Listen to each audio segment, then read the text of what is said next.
was really profound. Turn that crowd off. If you have any questions, anybody have any last minute questions? Cool. I will be here after if you have any specific questions to go through. And now there's the lovely Stephen Walsworth, straight back up here. All right, we're going to wrap up tonight with talking about mobile security. I know a lot of you are incoming freshmen parents, and we're telling you to put restrictions on your son's iPads before you give them to them. And so here are some of the ways that you can provide some mobile security for your kids. The first is what's called content filtering.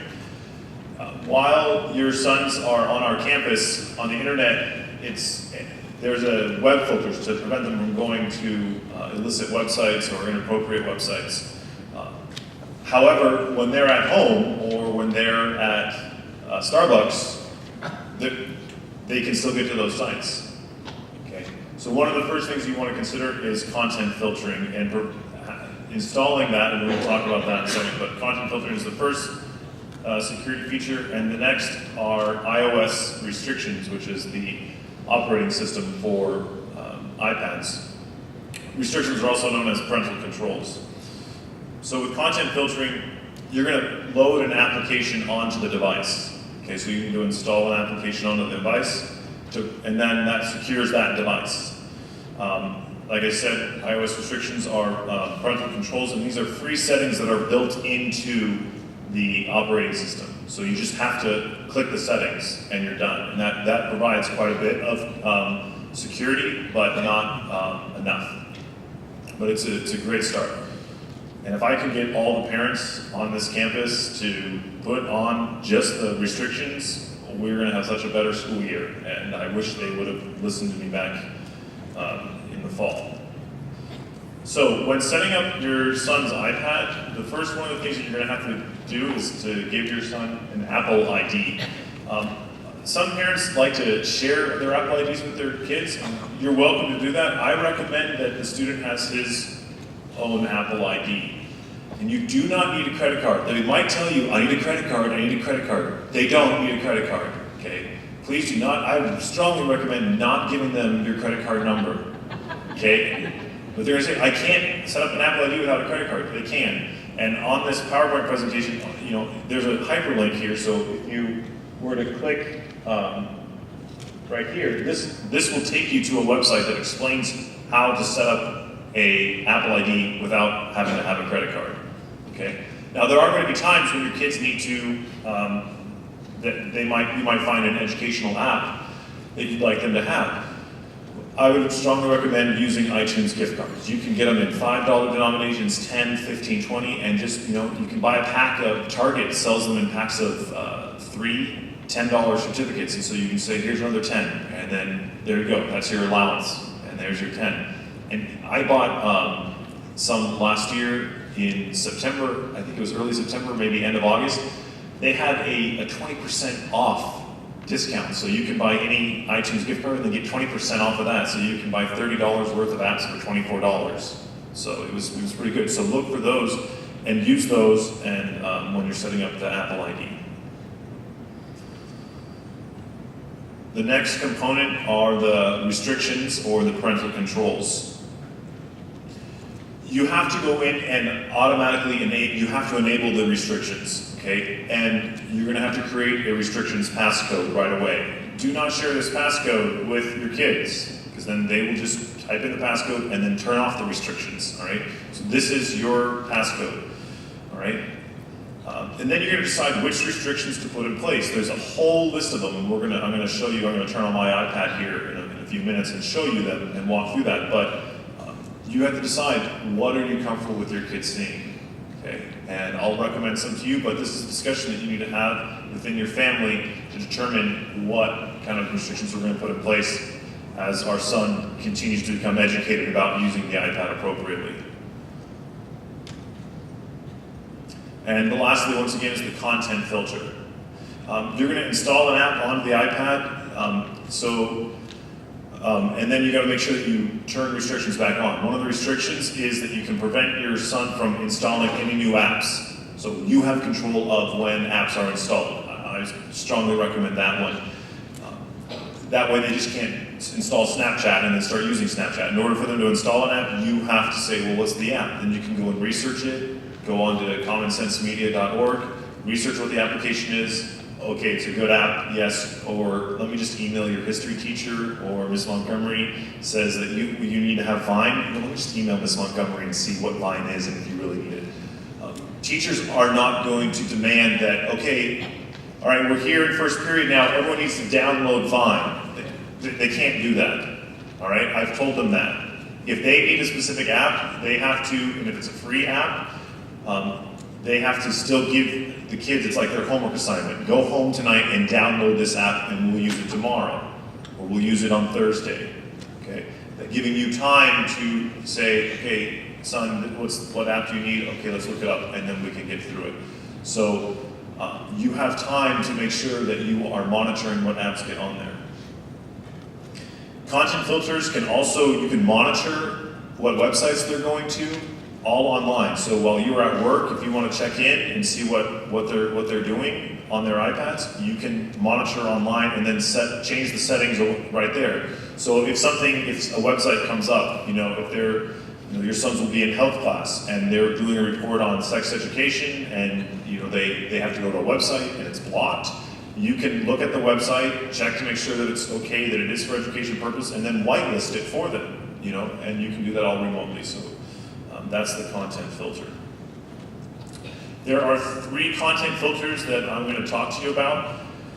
There's I sort of have like the high end, the mid grade, and then the low grade. So there's 3 different ones. Depending on whatever your financial situation is, Net Nanny has been around forever. Since the internet's been around, Net Nanny has been there, and they are the front runners on protecting children from inappropriate content. And they are the most expensive one. If you wanted to put content filtering on your computer, there's a $40 a year subscription, okay, to protect a computer, okay?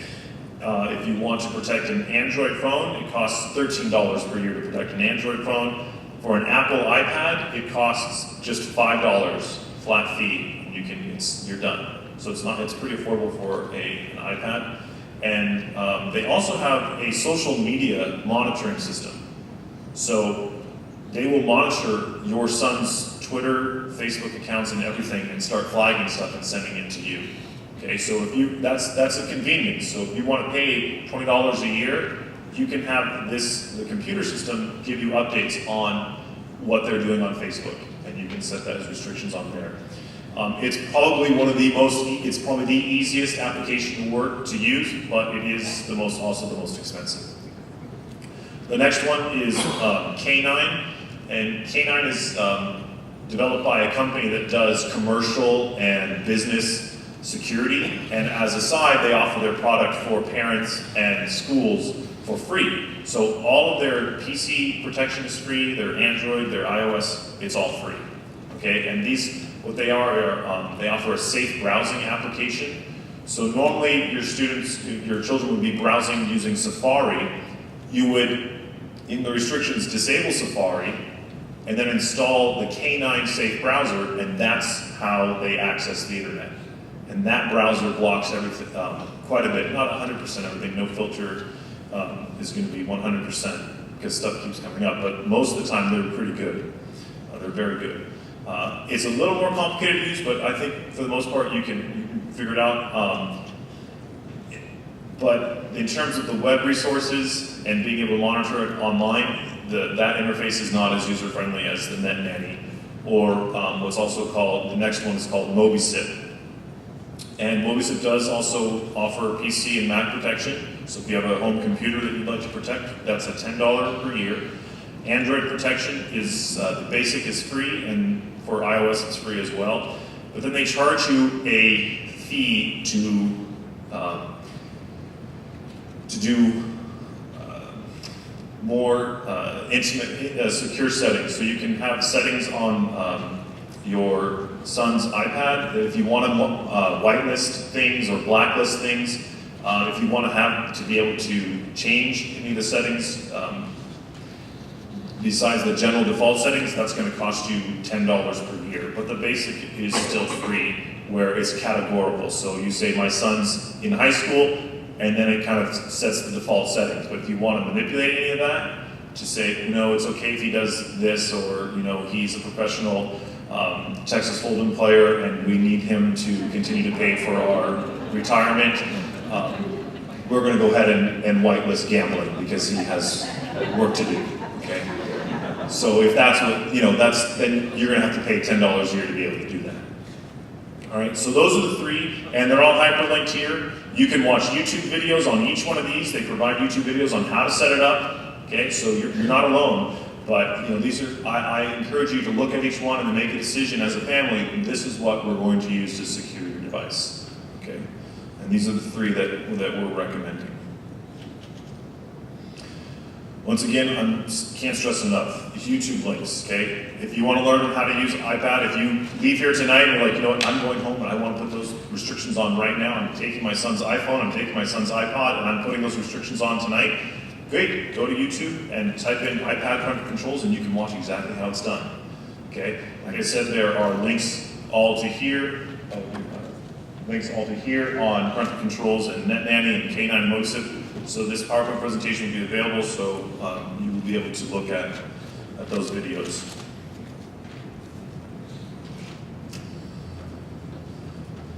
Lastly, the resources that we're also providing you are the Servite Parent Technology Resource website. This website is linked. If you go onto the Servite website and you go to technology, you'll see our technology resource, parent resource website. So you can go on Servite's main website, and then I developed a Google website, so it has a really long URL, so don't bother writing it down. You want to click a hyperlink to it. But it has a collection of the resources that we discussed tonight. It has resources from the last technology meeting. There's a forum on there if you want to discuss any topics and swap stories with other parents. You're welcome to do that. I do have to approve everything that goes on there, so that's part of the security that I'm modeling, is that I just don't let anyone post anything on the discussion forum. I vet everything that's said, and so far I'm the only one saying anything on the forum. So I welcome you to participate in the forum. And it's lonely out there, but I'll be all right. Once again, commonsensemedia.org, you're going to spend hours on this website. It is such a great website. You're going to feel so confident, and you're like, wow, this is great. There's video, movies, and reviews of books, and apps. It's everything that you need. This is sort of a one-stop shop, so I strongly recommend that. Also, too, I'm a resource. Please email me if you need something, and I will help you find what you need. Okay, Miss Montgomery is also a resource. We're here to help. I left my business card out on the tables. Feel free to leave me a voicemail or send me an email, and I'll be happy to help. Right now, what I want to do real quickly before we conclude the evening is just to show you what it looks like on the Apple iPad restrictions, so you guys can follow along. So let me just get set up for that real quick.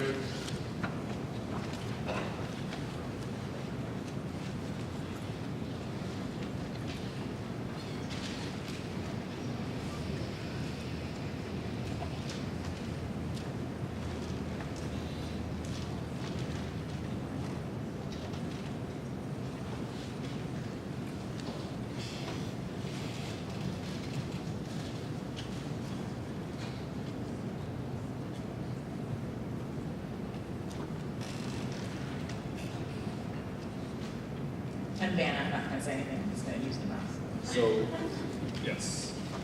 All right, so to go to your, to set up parental controls, you're going to go to Settings, and then go to General, the General settings there, and then we're going to go down to Restrictions. And as you can see, restrictions are currently turned on. Okay, so this is the setting that you want to go to. And we're going to go to Enable Restrictions at the top. As soon as you click Enable Restrictions, boom, you have to enter a passcode. You're creating one, okay? So put in a passcode that they're not going to guess, right? So 1, 2, 3, 4. 1, 2, 3, 4. Okay, right? Then you have all these different sections that you can go. So the first one is Allow. Do you want to allow them to use Safari? The answer is no, we do not. Because we're going to put on a safe browser. Okay? Do you want to allow them to use the camera? this is where you